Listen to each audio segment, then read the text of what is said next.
Its energy surrounds us and binds us. What is up, nerds? Welcome back to the Carbonite Convos Podcast. This is podcast number 33 on I was going to say on the year, but no, it's going to be 33 on our lifetime. If this is your first time joining us, you've just taken your first step into a larger world. And like always, if you're a returning viewer, thank you very much for tuning in for another podcast. Before we get into it, like always, I'm joined by my co-host, Alec Porterfield. Alec, Bobby, how we doing?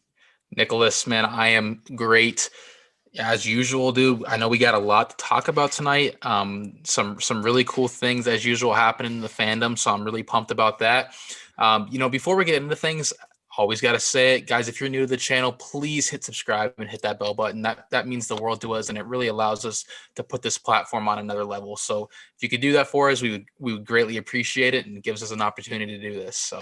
Yep. And I know this episode is premiering right now. Unfortunately, we weren't able to go live this week because if you've joined us in our past couple live streams, we've had some trouble with the live stream software, but there is a silver lining around that because it has forced us to upgrade our tech here at Carbonite Convos. So we have some new, I don't know what to call them, materials coming that will help us get this show to the next level, because we were super excited to go live. And to be honest, I think I underestimated how not how difficult it was, but how complex it is. I don't know if those are Amen. different. Live and learn. Exactly. So we had to take 1 week off from the live stream, but we're going to be back and better than ever next weekend, knock on wood. And the exciting part is that we're also going to have Michelle from the Force of Light Entertainment podcast and YouTube channel as well. Actually, I don't know if it is a podcast. I know they're pretty big on YouTube. They have some awesome content. So we're going to have her on, talk about some Star Wars Rebels. So that'll be really fun. But today we have another fun show for you. We had a couple trailers drop between yesterday and today. We had a new Black Widow trailer and a new Loki trailer. So we're not gonna react to those. They both look phenomenal. They both look awesome. So we're just going to talk briefly about those. We're going to spend most of the episode, though, talking about Baron Zemo. Now, I'm sure you all know, most of you know who Zemo is. If you watch our reactions, if you're a Marvel fan yourself, you know who Zemo is. He's been a very popular villain in the MCU so far. He was the main villain of Captain America Civil War, and he pretty much single-handedly brought down the Avengers, and that is no easy feat. So we're going to go into... It seemed like he did it with... I don't want to say he easily did it, but it took him the things he was able to get away with and how well he was able to plan it shows just his level of intellect and how strong of a villain he really is. Exactly. So we're going to talk about pretty much his past, how he got from point A to where we are right now in the MCU. And to finish it off, we are going to talk about our favorite moments in movie history. We're going to kind of take it a different angle. We're not going to say this is my favorite moment ever, but where we're more coming from is with the announcement of Black Widow finally and movie theaters opening up, we wanted to take a chance to talk about some of the times that we actually sat in the theater and had some experiences that we'd never forget, because I think that's something we took for granted. I haven't been to a movie theater since I was with you. Dude, we had the opportunity to see Empire Strikes Back in theaters. Yeah. And that was a great experience, man. Like, obviously we've seen it so many times, like we knew it was going to happen, but like the ability to go into a movie theater and watch considerably on the big screen, considerably the best Star Wars movie, give or take, depending on, your opinion is valid, whatever you say. But the ability to go in there and we got to see it together. I mean, dude, I was pumped about that. Obviously, everything in the world was a little shaky at the time, so we got to do that, and it was just something fun to do, Yeah, definitely. I remember it was you, me, and my dad, and we didn't know until a couple days before, and they only had a few screenings, and that was, I think, the day before you and I left Florida to, go back to our current homes now. So it was like you said, it was super cool being able to see that in theaters. But even before then, I think the last movie that I had seen in theaters was Rise of Skywalker. Or no, I'm sorry. No, Far From Home. it was one of those two. Well, which Those were the two last ones that I that think I it saw was. at least. Wow, I'm trying Right, to think. Rise of I think. Skywalker. Rise of Skywalker was more recent. Okay, yeah. Then, are you sure? Mm-hmm. Okay, then yeah. Then the last movie I saw 100%. in theaters was Rise of Skywalker, which was cool, because it was Star Wars, and I don't go to the theaters a lot for anything other than Star Wars or Marvel. But there was a few months ago, I was worried that, we might never be able to go to a movie theater again with them, Right. so many going out of business. So with the news that they are opening back up, we wanted to talk about some of the times where we were in the theaters and, Had some of the single greatest yeah, experiences of our young yeah, lives. some memories that won't go away. But we're going to talk about Zemo first because obviously, Falcon and the Winter Soldier is super hot right now, as is Zemo dancing, which if you saw our reaction, and I'll put the clip in here really quick so you can watch it. Do you see? All right, so I like the way Zemo looked. He's like, I wouldn't be surprised if we just saw Zemo get down. Oh, there it is. Oh, that was great. That was good. So as you can see, us along with the rest of the world, that was pretty much the highlight of Falcon Winter Soldier so far. That was funny as hell. That was some much needed comic relief. That was awesome. Instant meme. Yeah. Right there. Yep. Total Yeah, move. that was super fun. So I know Alec's gonna lead this Zemo conversation. So let's hit it off. Yeah, man. So just to kind of get into it, I don't know about you, but when we saw him in Civil War, I personally never expected to really see him again. Not really, no. Right? I figure maybe, with Black Panther stopped him from killing himself. That would probably be the end of that. Moving on past Sokovia, moving on past Ultron and all that all those sort of things. I just wasn't expecting a whole lot from it. And obviously, back when we got the trailer for Falcon Winter Soldier, we got a name drop of him and a cameo of him in there. And even then, I didn't know how big of an impact he was going to have in the show. Well, I think even going off of what you were saying is I thought he was going to be the villain, and he still very well could.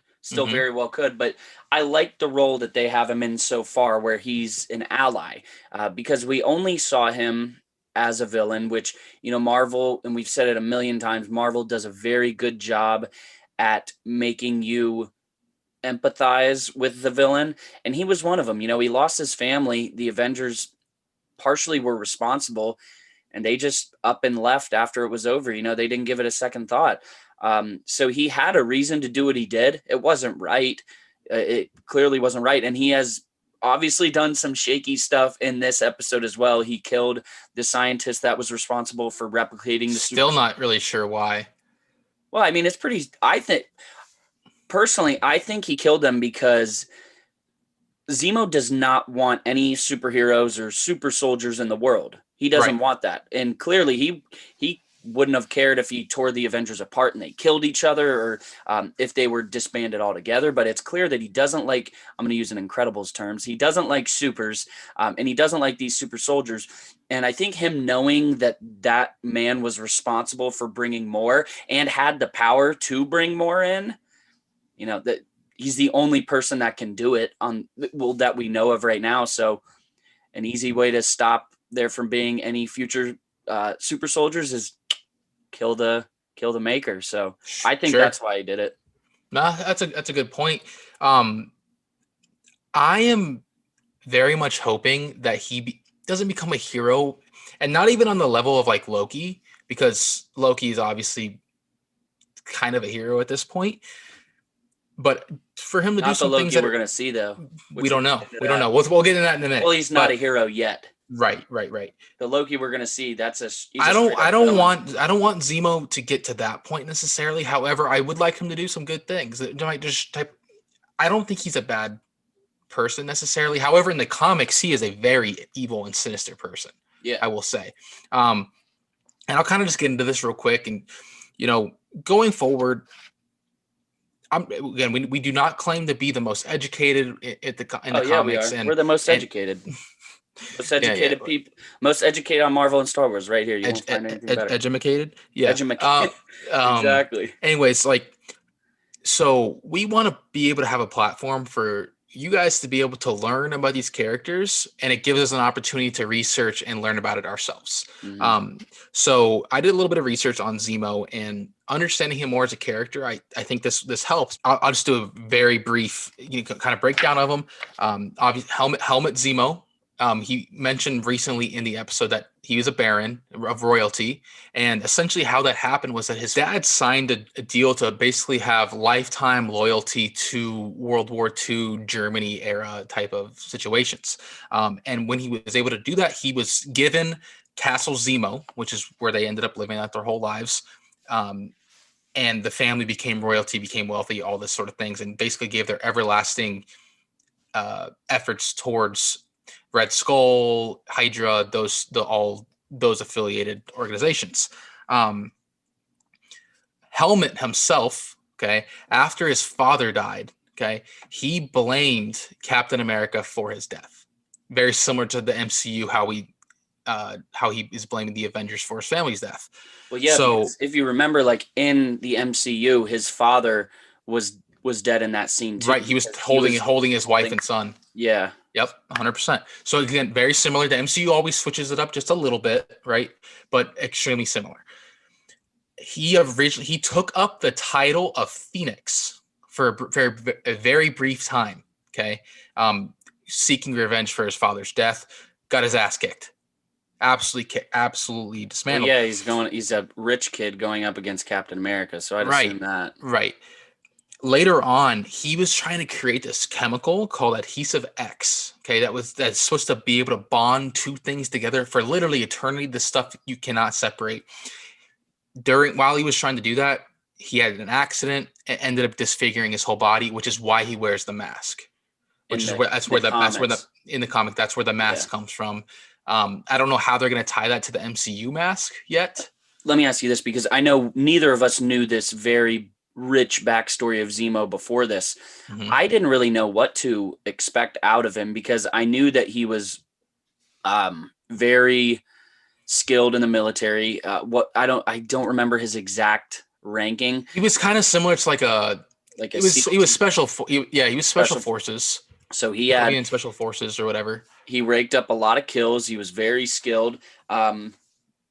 It was weird. They didn't. Well, I guess they touched on that in Civil War, but it was interesting seeing this new side, because it was almost like he's Sam and Bucky's sugar daddy now. You know, he's taking them shopping. Right. We're getting on the jet. We're getting on the private jet. They're eating. Shout out real quick. Speaking of the jet, shout out to his butler, servant. I don't know what he is at this point, but for staying super loyal to him while he was imprisoned. And all of a sudden he gets out and he goes, "Oh, it's so good to have you back," or whatever. Well, I mean, in his defense, maybe he skipped 5 years there and didn't know about it. I wonder did they mention if Zemo was...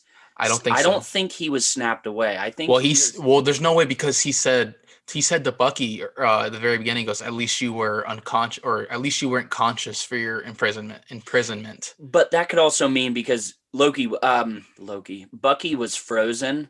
Mm-hmm. So for Bucky, it was an overnight thing, kind of like it was for Cap. But for Zemo, he's pretty much rotting away in his cell block 2187, to throw a tie there to Star Wars and Princess Leia's cell block and Finn, FN 2187. Love that. Yeah, absolutely love that. So Zemo actually does have some powers, some physical powers, aside from him just being a badass military dude. His aging is very much slowed down. Okay. Just his father was the same way. I'm not super familiar with the process of how that happened, but it is a thing. Genius level intellect, which we've seen in the MCU a little bit so far. I think it goes very much deeper than what we've seen. The dude's a genius. Well, we also see how well connected he is so far. Right. Because he seems to know everything about... What was the town called again? Which we know is now a fake made up, Marvel city. Madripoor, yeah. Madripoor, I think is what it was called. It is. So that he's able to talk his way out of any situation. Like, he's obviously very gifted. He's as well as that, he's also a master. I can't say this word. Combatant. So he's just a badass. Let's go. An expert swordsman. an expert marksman, a master tactician, and a master of deception. Okay, so we're definitely going to see that master of deception because 100%. I think what they're doing, this kind of is a sidestep, but they saw this thing. It was either on Instagram or Twitter where they had John Walker, who's U.S. agent, and Zemo, where it was like the villain that you're starting to love and the hero that you're, continuing to dislike. Right. So I just thought that was interesting because I like Zemo after this episode. I said it in the reaction. I think his character is getting really fleshed out, which is super exciting because, if he's this important in the comics, like you say, we really didn't get much of that in Civil War. So it is cool to see that. But the last part of what you said there is what I'm super excited to see is he's a master of deception, because tying it all in from where I started this, we're starting to like him, but Right. giving that he has that, It can a switch can be flipped really easy. Yeah. Also, no, 100%. Sorry. Go ahead. Go ahead. I was going to say something. Going back to the super soldiers, I saw someone point out something very interesting in this episode that Falcon, Sam might end up regretting. So this is after they infiltrate Madripoor and, do their business there. Sam is talking to Bucky, and he mentions Isaiah having the super soldier serum in him as well.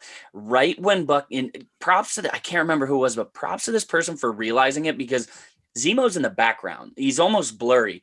But right when Sam can be heard talking about another super soldier in Isaiah, you see Zemo turn around. You see him turn around and, put the pieces together. I gotta go get this guy. Exactly. So I don't know if that's gonna play a part, but that was something very small that could. I don't know, man. I think Isaiah's gonna have I don't think he's gonna have a huge part, but he's got to have a little bit more of a part in the show than 3 minutes of screen time. Yeah, and I'm not saying he's gonna go kill him right away, but that could be a big, another separate storyline moving forward, and how maybe that's how. What's his name? Elijah. Wait, what? It was Elijah. Eli? All right. Well, maybe that's how he becomes Patriot. What was it? Patriot? He goes by a few different things, but Patriot. Yeah, maybe that one. That is that critical moment in his life that, makes him decide, like, you can either go down the bad path or you can be a hero. So maybe that's what brings out the Patriot in Falcon Winter Soldier. I love origin stories.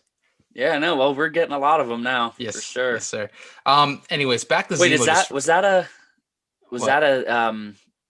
fan reference? Theory? No. What you said was that I feel like that was from Into Spider-Verse. Yeah. Was it Noir? I said that another origin story. Or it's like that's he said something like he's like that's a hell of an origin story. It's something like that. Yeah. Talk about Miles. That was funny. Yeah. That was the good. best movie of all time, man. Come on. Anyway, so back to Zemo just for a second. Actually, we could talk about Spider-Verse all day. You guys know this, but so later on in Zemo's life, he becomes one of the main leaders of the Masters of Evil, and the New Age of Hydra. Which, do you think we're going to get a second coming of Hydra?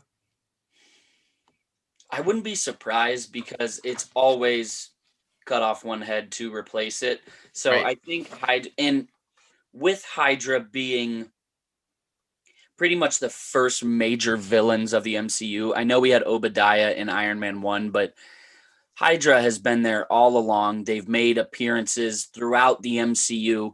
And like they say, they're never truly gone. There's always Hydra embedded in everything or in something.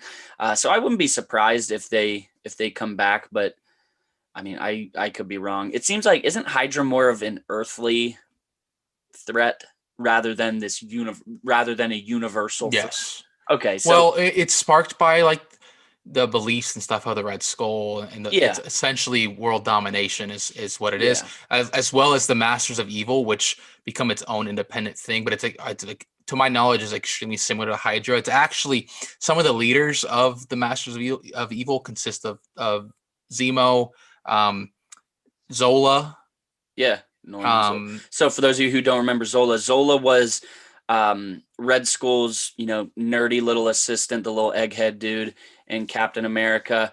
Then he made an appearance in Winter Soldier as a machine. Remember where they were standing inside his brain and those computers. But I thought in that scene, they destroyed his brain because all of his memories were in these computers and they destroyed him. But just so you guys know that was Zola. Yeah, that's what it seemed like. Maybe it could have been backed up somehow, but for the technology at the time, I highly doubt it. Yeah. The other interesting one, and I could see this end up becoming a thing. Another leader of the Masters of Evil is Mother Superior, who is Red Skull's daughter. Again, we talked about this last week with like the whole Young Avengers thing, the children, the spawn of all these people. Yeah. That might be someone cool to bring in. And here's the connection to Spidey. Always got to throw it in there. One of the other Masters of Evil leaders ends up being Doc Ock for a while. Okay. And they're bringing Doc Ock into the MCU now. So I assume, if Red Skull has a daughter, there's probably a little girl in the background of Captain America, First Avenger, that ends up being her. It's actually funny. I saw an Easter egg today that in the first episode of Falcon Winter Soldier, when they're walking through the Smithsonian and, the Captain America wing, you can see that first, you could see a picture of Cap when he uses the cab door as a shield. You could see that picture. And someone found that when you watch the actual scene for a split second from like the exact angle when everybody's in panic because this dude's shooting at, shirtless Cap, you can see this woman just snap a picture really quick and then start running. So wow, Marvel is incredible. Yeah, I'll send you the video. Yeah, please do. That's dope. It's so freaking little, but it's stuff that they know how to throw that in there. So the thing is that they always provide an answer. If it was that picture of him with the car door, and someone has every right to ask, how the hell did they get a picture of that? There's literally a firefight happening in the street. Yeah. There's the answer. There's always an answer. Yeah, man. Very, very rarely do they leave things unanswered or plot. There's very few plot holes, I feel, in the MCU. Yeah. But the majority of the time, they're able to answer it with things like that. That's huge. That's super dope. For sure. And it's the little things, like always. Dude, it's awesome. That's what we as fans appreciate, man. Yep. Hell yeah. So sorry, that was just brother. Funny. Hell yeah, brother. Yeah, baby. So there's not too much more on Zemo that I personally have. There is a ton more out there on Zemo. Like there is a very, very long history with him. He's a very predominant character. One of the other things that really sparked my interest was his affiliation with the Kinder. Okay. So essentially in the storyline, he married Baroness, I think Heike Zemo, and I know he's related to her and somehow maybe like a distant cousin or something along those lines. Remember Game of Thrones stuff here. I remember reading it. They're related somehow. I forget exactly how, but whatever. Besides the point. Some nice web-footed kids. The Kinder was essentially trying to revamp Hydra, revamp the belief system, all that sort of thing. And obviously Zemo was trying to help with that. So what happened was that they abducted 25 children. We're trying to teach them the ways of the Kinder. Okay, and this, I'm not going in deep into this at all because it's a little complicated. But obviously, eventually, Cap was able to go in there and kick ass and free all these children, and defeat Zemo. And I feel like that might be something that could be associated with the story moving forward, because it does have it has affiliation with Steve and Sam. Yeah, so like Steve's gone. So would it be Bucky and Sam instead? Potentially. Yeah. I don't know. Again, I didn't go too far into that storyline. I just thought it was super interesting. So if you're interested, go check it out. I highly recommend. And then the only other thing is that Zemo later on does have a lot of affiliation with the Thunderbolts, who eventually are a replacement for the Avengers over time. So huge constant fight with them. He's a very strong antagonist for them, as well as fights with Hawkeye, Hulk, Daredevil. And with having a Hawkeye series coming up, and with Daredevil possibly being in Spider-Man: No Way Home, you see the links where this could happen. Right, and maybe it's something new. Maybe they revamp an old story. Maybe they pull something out of the air and make something totally different. We obviously don't know, but these are the types of things that are very possible to be MCU related stories. Yeah, 100%. That's nuts. His backstory, his origin story is crazy. He's a very interesting character, man. I'm not gonna lie, because again, origin story. Over time you see him grow and become more evil out of spite, out of range, out of his Range? disfig. What do you mean range? Did I say range? Yeah. Rage. Oh maybe you did say rage. It came through with an N though. out of rage, out of his disfigurement, all these sort of things just make him a very evil person. So if we get a surprise twist with him in the Falcon Winter Soldier show, I will not be surprised. No, not at all. Not at all. Before we move on to these trailers, how about that surprise twist at the very end of episode 3? Spoiler warning for those of you who have not seen the episode yet. But how about that surprise twist? It makes me really sad thinking that could have been Chadwick. Yeah, we're talking about the Wakandan warrior that pops up, and she is looking to bring Zemo back because obviously he was responsible for the death of T'Chaka. Of T'Chaka, their king, right before T'Challa. So they have some unfinished business with him, and I've just seen a lot of theories that had he not passed away, that could have been him. But also, this was finished filming before he did pass. And there have been a lot of people saying that in episode 5, that is going to be, and we've talked about it a little bit, that's going to be the best episode. It's going to make us cry. That's what they've said, that we are going to cry from that. And I can see that, that'll make me cry if we're sitting there 100%. Next Thursday at 3 a.m. and we see Chadwick Boseman. I mean, I haven't even been able to watch Black Panther since he passed. Did you know that me and my girlfriend recently watched through the entire MCU, and they went back and redid the intro scene, where it's the comic strips and all that, and it was all of him. And I thought that was really well done and a great tribute to him. Yeah, man, it could be. Yeah, it's just so sad. Yep. And we actually have a Black Panther theory video coming up because, Black Panther 2, the Wakanda series, everything, there's so much up in the air. And me and Alec were just talking about how they could respectfully pass the torch from T'Challa to someone else, especially leading after Falcon Winter Soldier. So definitely be on the lookout for that, whether it be episode 35 or shortly after. But it is really sad to think that might have been him. And if we do see him, I'm going to lose it. Because right when we see those little balls on the ground, I knew it was Wakanda. Yeah, you called it. I was like, those look like I got, the bracelet sitting right there, but I can't remember what they were called. But I could tell, and I just didn't know what to expect. So we're going to get a hell of an episode 4, though. Yeah, we are. Too. Yeah, we really are. So what do you think? You want to talk about the Loki trailer? Yeah, let's get into it. All right, so we watched it earlier today, but we watched it before the episode for a little refresher. You had you said you had a couple thoughts. What was one of those to kick it off? Well, the first thing off the old noggin here, I love Owen Wilson. Around. Yeah, true. I love Owen Wilson. Oh, I think he's going to be really funny in that role. Their chemistry seems very. Yeah, it's very interesting seeing their 100%. Chemistry. I'm excited to see them work together. Same. But the most interesting thing I think I saw was I'm sure you noticed it, but on the back of his little jumpsuit, I guess you want to call it says variant. Of Owen or of Loki. Okay. On Loki's jumpsuit, it says variant.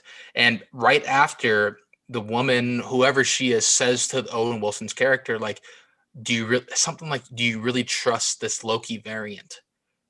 Okay. Or this version of or whatever.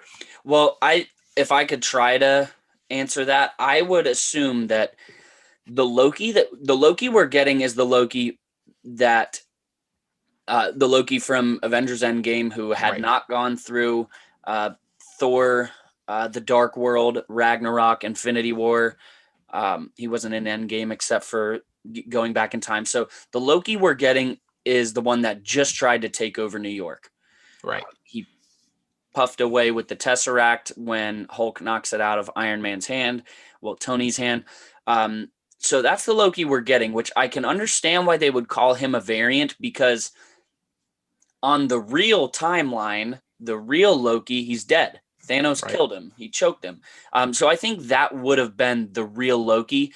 And this quote variant Loki is someone who he wouldn't have escaped and, broke the what was it? Broke the time. Um, What is it? Because we have the timeline and then you see all the little branches of it. I think they just say it broke the timeline or He broke time. whatever. Yeah, so he's the Loki. If Endgame and them going back in time wouldn't have happened, then Loki's story most likely continues to be the same. But you have this Loki that breaks time, traveling with the Tesseract. Well, what interests me right off the bat was like when they're talking about him breaking the timeline or whatever, it shows several different timeline splits, a good 10 to 12, somewhere in that range. There has to be more than a handful of Loki variants. Yeah, and that also leads to with those timelines breaking, anybody could come back. Anybody. Right. Now, do I necessarily want to see Iron Man or Cap or obviously I'd always love to see them, but I realistically don't see them bringing someone of that that tier back. But we have, they have the capacity to bring other characters back now or different variations of them.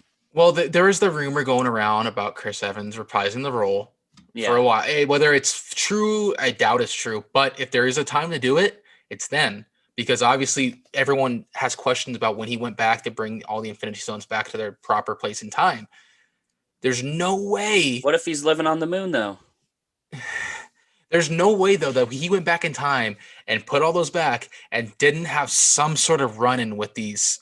I don't even know what they call. I forget what they call them. Essentially, time cops. I don't know. True.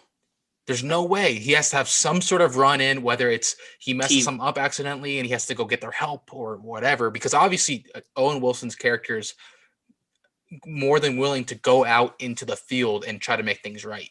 Yeah. What I thought was pretty interesting too was when you see these time breaks, it looks a lot like the ancient one when she in Endgame when she shows Banner the flow of time and how it breaks. She mentions the forces of darkness that are able to take those over. And yes, they have their chief weapon, the time stone, to fight against them, but those breakages, I don't know, those breaks are still a thing now. So I thought that was really interesting. Right, because that's how Banner and everyone explains it in Endgame, that time travel doesn't work, or timelines and time travel doesn't work how we think it is. It's not like it's going to replace the other timeline. That's still going to be a thing. Well, and I don't think there's no real answer because I see people asking all these questions about the plot hole of Cap going back in time.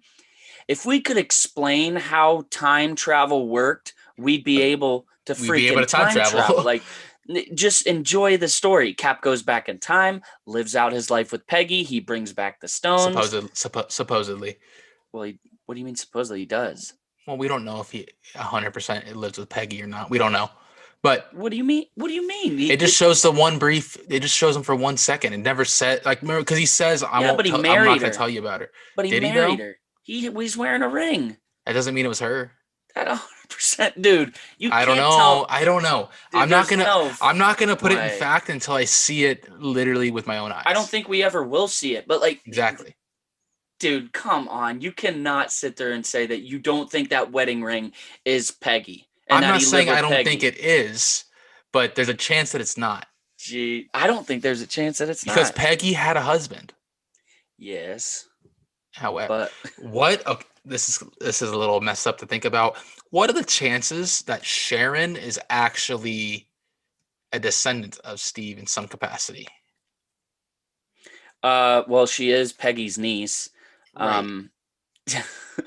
That'd be a little weird. It's a little weird to think about. But yeah, I know. I was thinking about that when I was rewatching the episode yesterday. I was like, wait, I'm like, that could be a thing. I hope it's not, but no, I don't think it will be. But it could be. The MCU, if they're not going they're not going the incest route with Zemo, I doubt they'd go that route with Sharon and Cap. Speaking of Sharon, I do not trust her. Really? Why? I get bad vibes, man. I get bad vibes. I don't blame her for being mistrusted. Like, I don't either. I didn't say she's bad, but I don't trust her because she's been like war hardened. shit on, essentially. Yeah, but see, a lot of people are saying she's the power broker, which I don't see it. It could be. Don't get me wrong. It could be. I don't see it happening though, because if she were this big, if she were a big shot out in Madripoor doing all this experience, like working with the super soldier serum, why would she care to be pardoned and come back to the U.S.? I don't think she'd care, but she obviously still very much cares about her freedom and would like to come back home. She says she hasn't been able to talk to her parents. I didn't have any feelings of mistrust towards her throughout the episode. I just wouldn't put her in a situation that the others would rely on, if that makes sense. Yeah. To be honest, I don't see us seeing too much more of her. I don't either. Because they've already parted ways. Yeah. We might see her a little bit more, but I think she's pretty much, played her role. Mm-hmm. Watch me be wrong and her just become the big bad. Mephisto. Miss Mephisto confirmed in the MCU. She is Sharon. He is Sharon. It is Sharon. Oh. I don't know. Mephisto. Oh my God. Never mind. I was. Sharonisto. I don't know, but there was some other stuff in the Loki trailer that I wanted to talk about. I liked how he said you've stabbed people in the back 50 times, because that kind of got me thinking, if this is the Loki that we haven't really seen him stab too many people in the back, and him being the Loki that hasn't experienced these other life experiences of the Loki that we've seen grow throughout the MCU, he hasn't, evolved as a character too much, if that makes sense. But what I was going to say was, wouldn't it be really interesting if they kind of show him the Loki he becomes on the other timeline? Yeah. Sorry, I had a hiccup there. Maybe. Do you think there's going to be any sort of Thor tie-ins, or they can't? I don't think they can have a show about Loki and not have any tie-in to Thor. I'm not saying that I'm not saying Chris Hemsworth is going to show up with Mjolnir, nothing like that. But we're definitely going to get hints at Thor. Especially they plop down a stack of thousands of papers with everything you ever said and ask him to sign. And he says, "Are you kidding me?" Prints out another and sign this one too. So they clearly see everything, Right. So I don't know how that could play into Thor, but I just don't think you can have a show about Thor's brother. Their relationship and their chemistry is just too fantastic to not have any sort of, just even a mention, like even if it's him walking, like, me and my brother one time, like, I turned my brother into a frog. Right, exactly.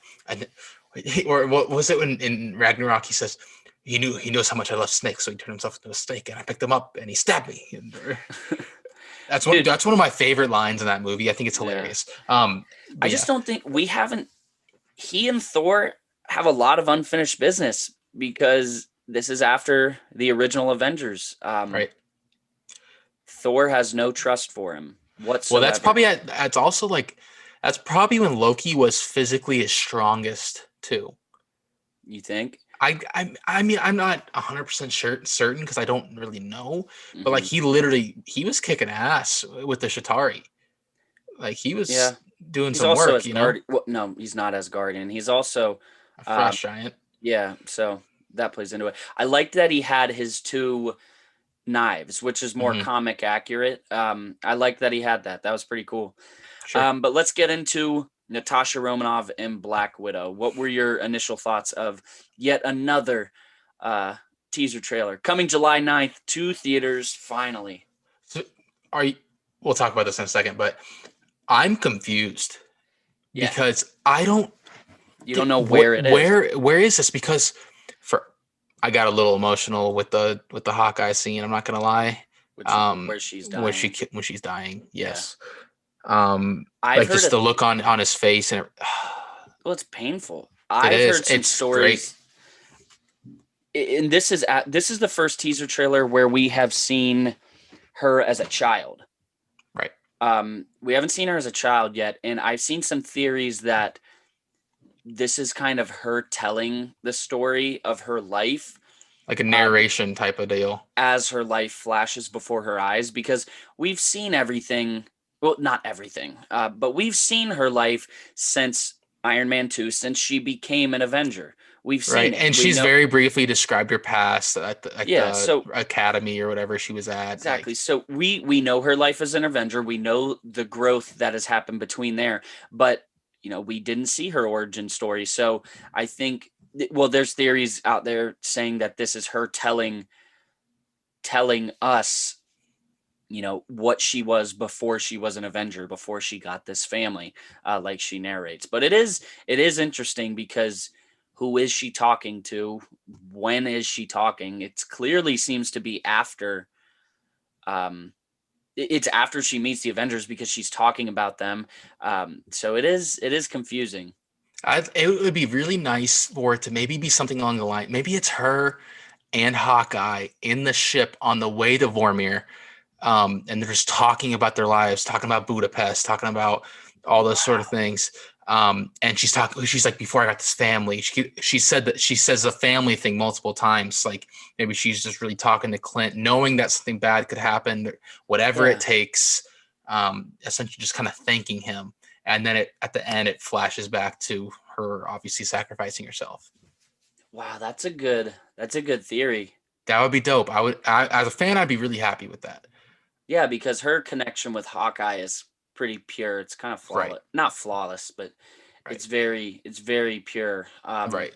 You can tell how much not romantic How much they mean love. to each other. Yeah, you can tell how much they love each other. Anything else about the trailer? The music. Yeah. The end. It was the Avengers theme. Mm-hmm. That was sick. Yeah, and it kind of played in. Well, it was the Avengers theme, but it was like Russian. Not an epic, but like it was modified, obviously. Well, but it was. I think what they did with this music in the end was they mixed the Avengers music with Black Widow's new, quote theme. They mixed those, but they also at the very end when they're showing the Marvel credits, they made it sound like how there's a choir in the back or a couple singers Right. for the Avengers tone, but they made them sound more Russian. I don't know how, because they're just singing notes, but there's a very Russian vibe to it, which, works for this show very well. I think that's super cool. I really like that.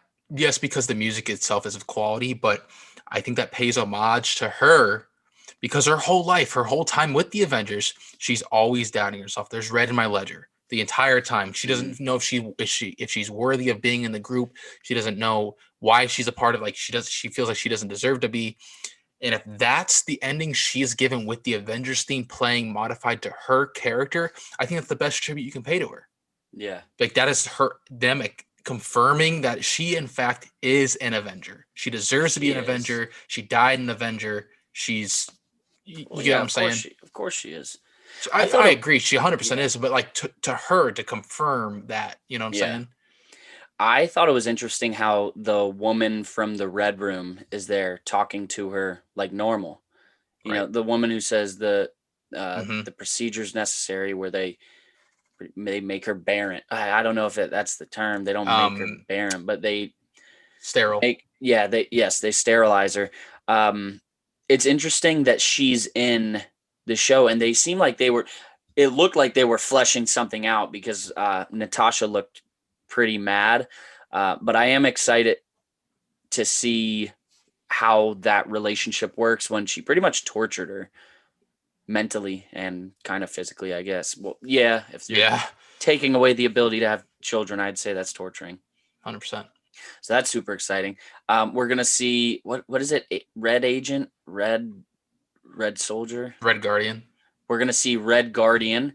Obviously, we've known that all along, but it was cool to see in the flashback of them as kids. He's more like a dad, right? I thought that was super cool. And then obviously Taskmaster. How I'm pumped. badass did Was he that look? when they're falling and fighting each other at the same time? Like, I got a lot of Winter Soldier vibes from him. Just how you have the guy talking into his ear and he says, bring her home. And he's just carrying out the will of someone else. It's very interesting to see who that might be.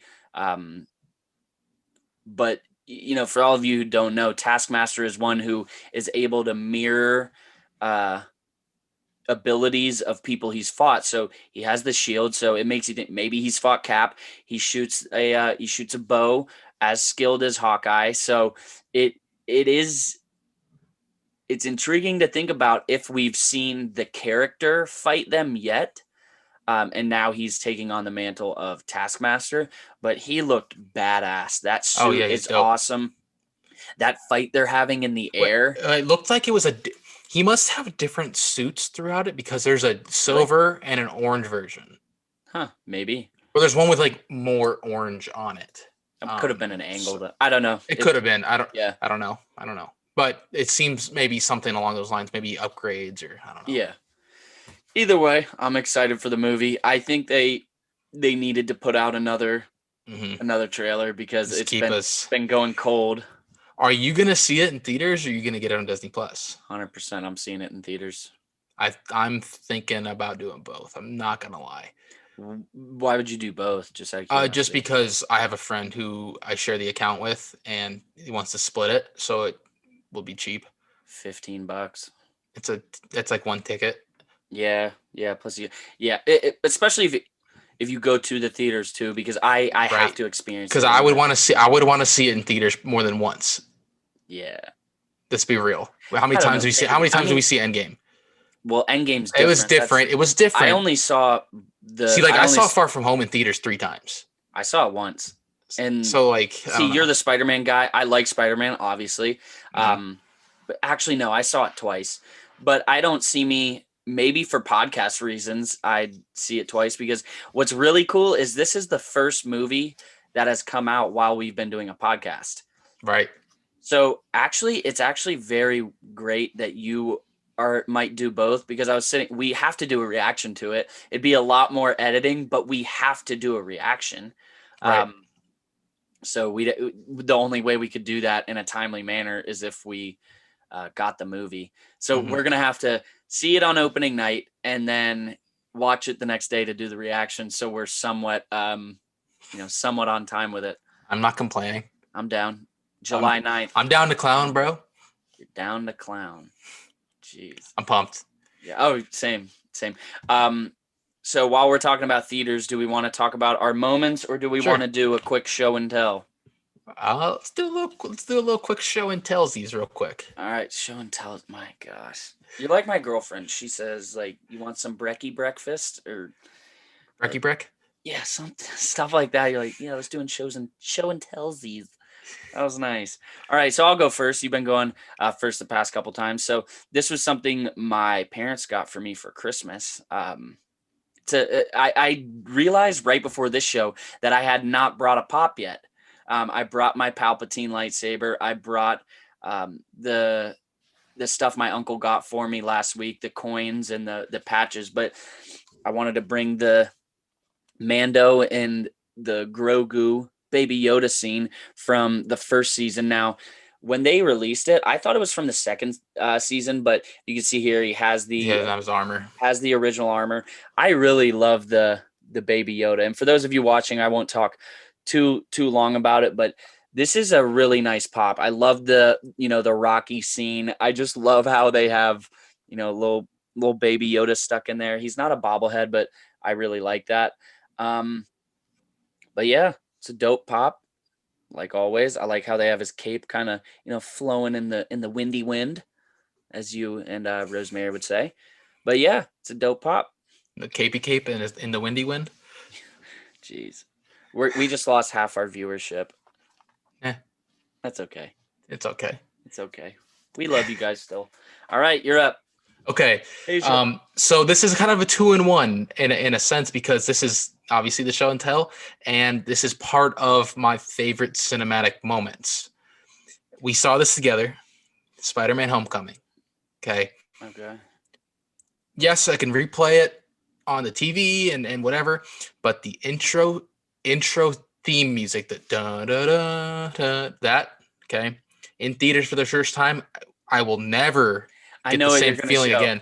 I know what you're gonna show. My sister got this for me. Yep, I knew it. I have a record from the Spider-Man Homecoming soundtrack on vinyl on a record player. Dude, this thing sounds so dope. We got this side, and then the other side is him fighting Vulture. Oh wow, that's super cool. It's super cool. I personally like. Can you show it a little more? Yeah, here. Let me take it out of the thing. It's kind of. It's not really comic, but it's like a cartoon. Cartoon. Tom Holland's. Super cool. And then here's this side one more time. I like this side personally. Yeah, that's really neat. Super dope. But the first song on there is the intro theme, and just goosebumps every single time. That's dope. You can usually see it on the wall behind me back here. I have it hung up, but I actually always had no clue what that was. I knew it was a Spider-Man logo, but it looked like a mouse pad. Yeah. I knew it wasn't, but all right. So let's get into these movie theater moments. So obviously Alec gave his. Now, unfortunately, I only have a couple Star Wars ones, but I guess I'll go in chronological order.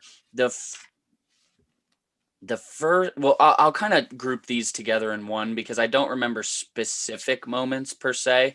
But something that I'll never forget was seeing Attack of the Clones and Revenge of the Sith in theaters with my dad when I was little, because Attack of the Clones, that came out in 2002, I think. Yeah, 2002. And Revenge of the Sith came out in 2005. So in 2005, I was in 5th grade. So how old is a 5th grader? So I was like 9 years old. 10, 11. Yeah. And I remember seeing that in theaters twice. I remember seeing the movie, but I just will never forget going and seeing Revenge of the Sith and Attack of the Clones. And what was cool was I saw Attack of the Clones in IMAX. Man, we had some shit luck seeing that movie because we saw it the first time and it was good. Me and my dad went to see it a second time at, Royal Palm 20 in Bradenton. But before the movie started, it broke. So they had to refund us our tickets. We didn't get to see the movie. And then we actually saw it in IMAX at Mosey. So Mosey is like nice kids scientific museum, which is a super cool activity for like families. But what I noticed kind of 10 minutes through the movie is that they were skipping parts. I had seen it. We saw it in IMAX after it had already been out for a little bit. So I didn't see it in IMAX in 2002, but I had known the movie by then. I'm a huge Star Wars fan. So I'm sitting there watching it as a little like 7-year-old. And I'm like, they're definitely skipping parts. I have this movie memorized. So that was kind of unfortunate, but I'll never forget going to see those movies. I think those are actually the first 2 movies that I remember ever seeing in theaters. Because when Phantom Menace came out, I was 3 years old, maybe 3. I was 3. So obviously, little did you know, 20 some years later, we'd still be obsessing over this. So yeah, having a podcast about it. That's dope, man. That's really dope. There's obviously gonna be a lot of Spider-Man in mine. It's okay. But one I was super happy I saw in theaters again. The movie itself is never the same outside of theaters. Yeah. So in Far From Home, okay, obviously fresh off of Tony's death, the scene with him and Happy after Peter gets arrested and he picks him up in the field of flowers, and Happy says, "You're not Tony. You're never gonna be Tony." And I'm sitting there starting to tear up, and I forget the exact dialogue, but Peter looks up at him and he goes, "All right, let's do this thing." And he goes, opens the back of the ship. Happy opens the thing and he starts like messing with the hologram and stuff. And I'm like, dude, that's literally Tony. He throws his hand on it. He's like, "All right, show me you have everything on Spider-Man." And Happy just looks back at him and he goes, "All right." Like, well, that was just because he looks at him. Peter goes, "What?" And he says, "Nothing." But you could tell it was just he saw so much of Tony in Peter. I want to kind of cry thinking about it right now. Oh my god, You look dude, like that it. was You look like it. that of everything that happened in the MCU in the past, year or two before that. Like that moment kind of redeemed all of the bad things in my perspective. Because You know you what I'm realize, saying? like, the heroes are gone. Cap and Tony, they're gone. Right. But But they left an everlasting impression and impact on the people around them. exactly, and they're going to be heroes that they're not going to take their place, but they're going to carry on what they brought to the MCU. Yeah. So that was super. I didn't expect that one. That was a good one. Great. My next one, I'll skip away from Star Wars for a second. I gotta go, and I'm gonna have two from Infinity War, and I'm sure you guys can guess the second one. But I kind of built my list based on remembering the movies, but also the experience in the theater. So I don't ever remember seeing being in a movie theater where the crowd just went wild. I thought it was rude to do that. And I remember in Avengers Infinity War when you have all this going on, they're introducing, Thanos. Thanos is coming. After the fight with Vision, Proxima Midnight, and Corvus Glaive, you see the train go by, and then you just see the figure. You see the dark figure. And that, yes, and then Proxima Midnight throws the spear, and you just see him catch it, and then he steps into the light, and that's when you hear the da-da-dun, da-da-dun, and you see Cap all grizzly. Just he comes out like half his face gets shown, and then you see Falcon fly by. I remember that. Let's go, dude. Everybody went freaking ape shit. Like people were standing up, cheering, like whoa! Like I had never experienced that where people were actually yelling in a movie theater. Dude, that's it's hype. I'll never forget. That it is. It's freaking awesome when you can just explain the scene and you can just think about it, dude. I'm as excited right now as I was that night. This is nuts. While we're talking about, oh my god, sorry, jeez, no, you're good. Man. Oh, that's so dope. While we're talking about Cap, all right, this is obvious. Oh, you're gonna go this one already. Avengers. Okay, number that one. Well, I think he says assemble. They go down the whole line. Everyone in the theater is quiet, and they're going down this whole line. And he grabs the hammer and assemble. And Thor does this little scream. Just, and I'm like, yes! Everyone's freaking out. And it's specifically the yell that did it for me. Really? Because he's ready to go. Yeah. And then they take off running, whatever. Obviously, Iron Man's leading everyone in the air, Cap's leading everyone on the ground. They start kicking ass. And the moment where Ant-Man just punches the shit out of the Leviathan, fires up. Everyone's like, it's like super dope. Hold on.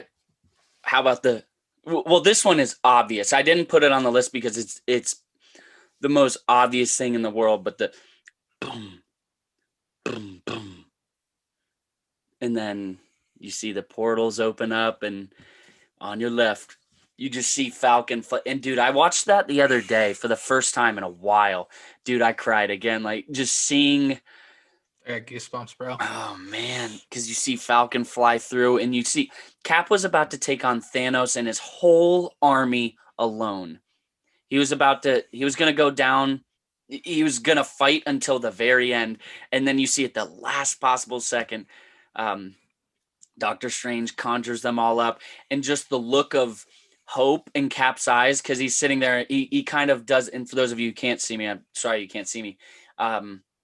Watching on the podcast platforms, he does this thing like he's holding the shield. And he goes like, where you could tell he's God. He's like, we have hope now. And then when Black Panther and them walked through, dude, it went after every. I was gonna say, is there a specific person where your theater lost it the most? It was Black Panther and Spidey. Yep, 100%. Black Panther and Spidey. But for every group, you had everybody would just start the cheer again. Yep. And it was for a couple minutes straight too. So it's like, yeah. Oh yeah. Oh no, yes.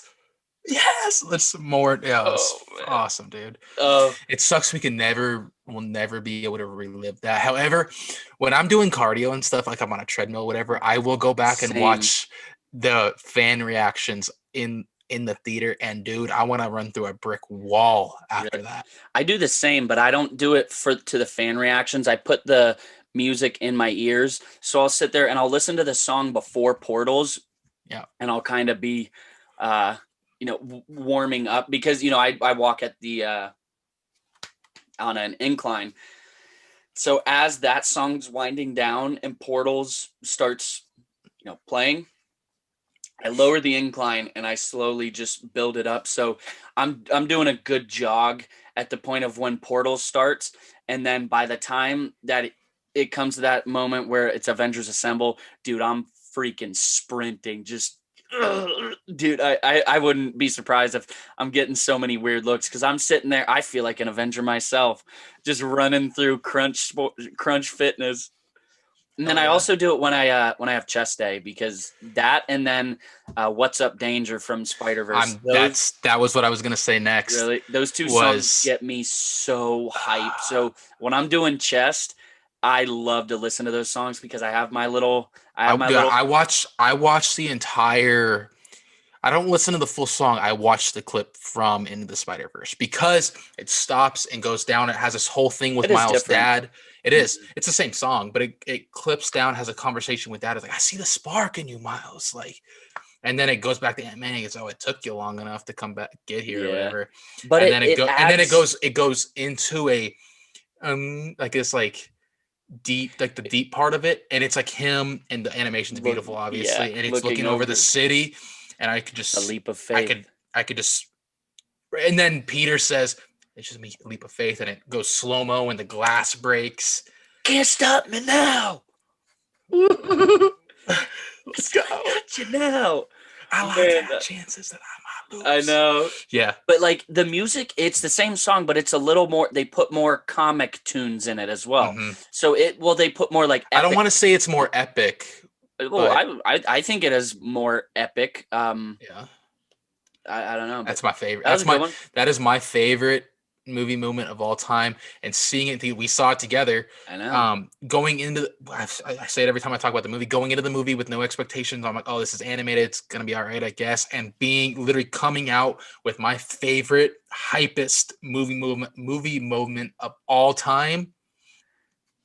Yeah, I'm good. So bringing it back to Infinity War, I remember the theater lit up for Thor's entrance in Wakanda. With Groot and Rocket? Yeah. Dude, you guys are so screwed now. Yes, and you see Proxima Midnight and Corvus Glaive give them the look. And then you see just Thor for the first time. Stormbreaker comes out of nowhere. No, he had it. No, with the Bifrost hits, Stormbreaker comes out and just wipes out everything. It's whacking those aliens. Wow. And then you see him show up, Rocket on his shoulder, Groot right next to him. And what's interesting is Banner is the only one on that field to see Thor with his, being able to be this new Thor without his hammer. So he saw what Thor was in Ragnarok, where he realized it isn't the hammer. He's the god of thunder. He has the lightning. So I see you copied my beard. Yeah. So you see Banner is the one you guys are screwed because he's seen him go off. Exactly, man. He's seen him take down thunder style. And now he just bring me Thanos. And then the sky lights up. I remember when because yes, you see the Bifrost come, you see the axe, but then right when you see him and the axe fly into his hand, dude, I gotta get the axe now. I gotta get Stormbreaker. Yeah, I gotta get Stormbreaker. Yep. You see the axe just fly into his hand.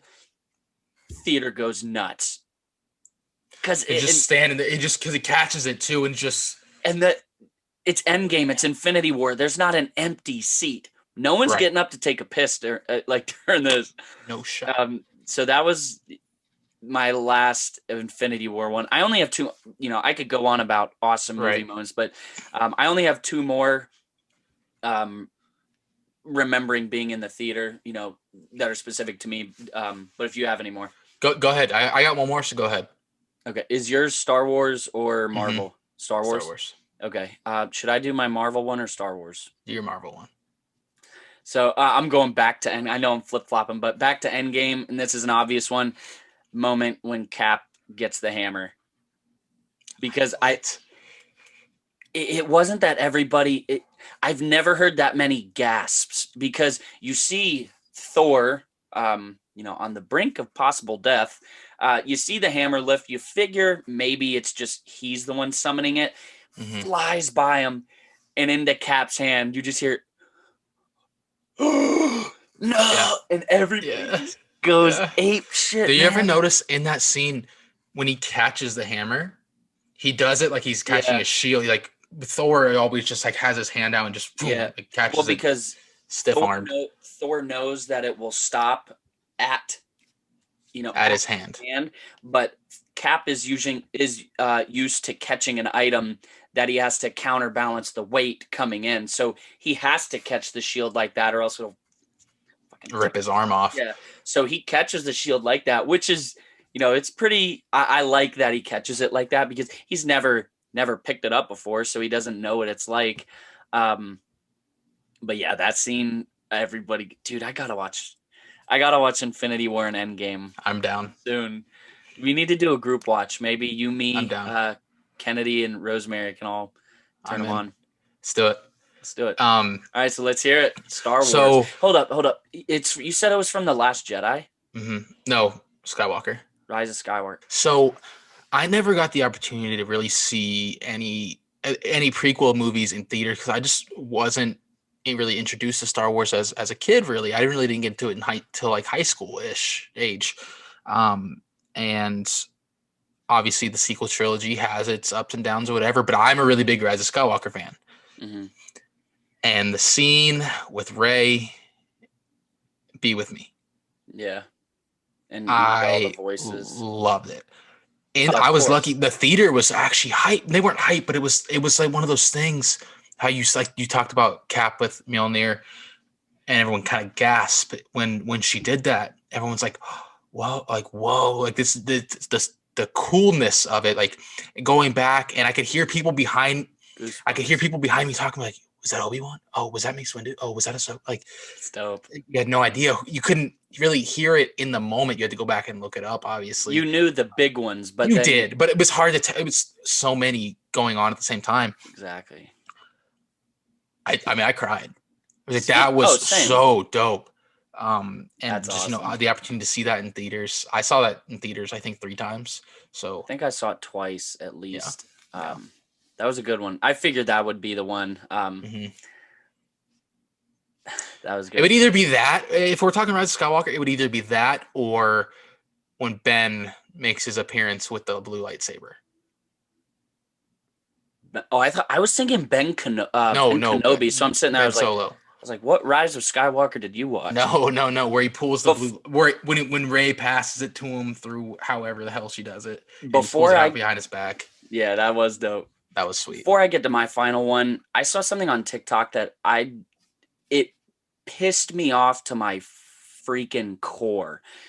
And if I was in the theaters when these spoiled little fucking punks were doing this, I would have flipped, because it was the moment where Rey pronounces herself Rey Skywalker, and you hear all these little freaking punks just saying, no, why, and just like just bitching.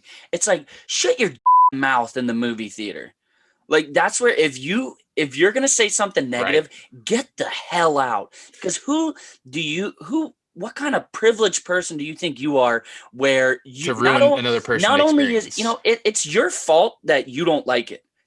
Well, people can have their opinions. If you don't like it, that sucks that you don't like it, because I wish you did like it like I do. But if you don't, I get it. Don't ruin other people's times because you're a spoiled little brat who needs to make your presence known in the theater that you don't agree with it. That's the whole culture we live in. So don't worry, I'll have to do some editing. I had to get that off my chest, and I hope the people. Let it eat, baby. Yeah, if you were one of the people, if you're watching this, who yelled in the theaters that you didn't disagree, you're like, you suck. I'm sorry, you suck. Like you suck. USUK. I'm just kidding. All right, but let's end this on a good note, because my final moment, and it is something I've talked about on the podcast before. Do you know which one I'm talking about? From The Force Awakens? Yep.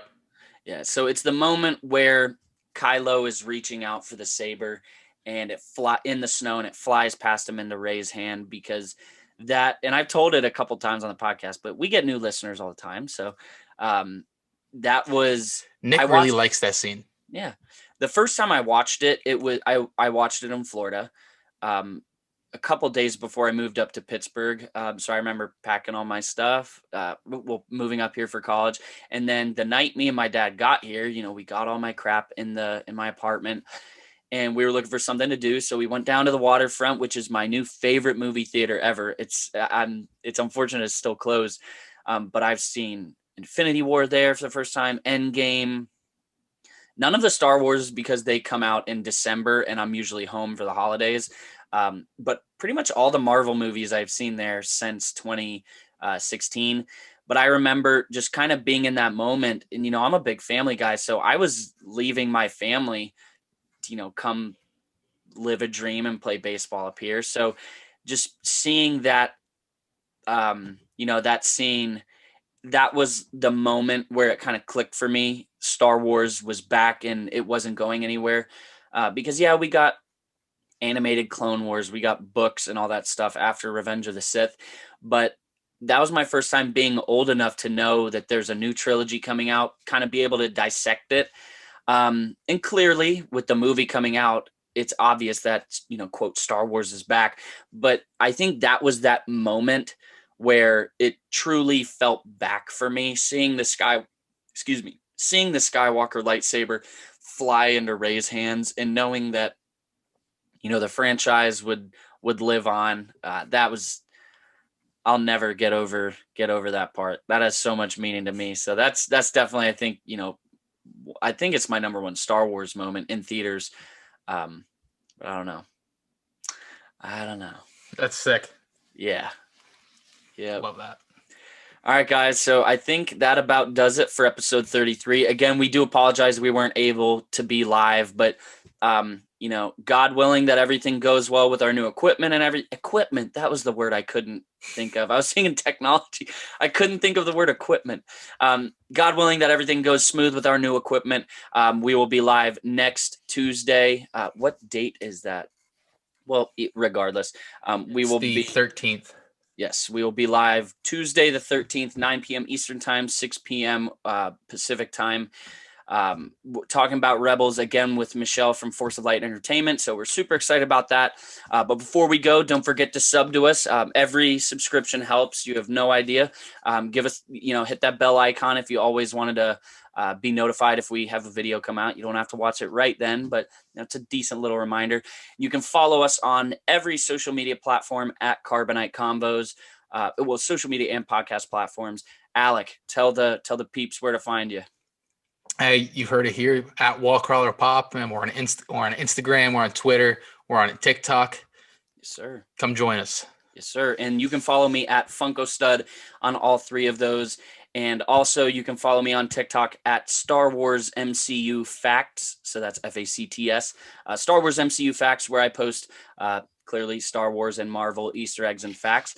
So definitely come join us on there, interact with us on the social media platforms. But we can't thank you guys enough for tuning in for another episode of the Carbonite Convos podcast. And be ready for a new video coming next. Well, our first video aside from our channel trailer coming for our Carbonite collecting channel. So definitely go sub to that too if you want to, a behind the scenes view of our collections. But again, guys, thank you. And until next time, may the Force be with you.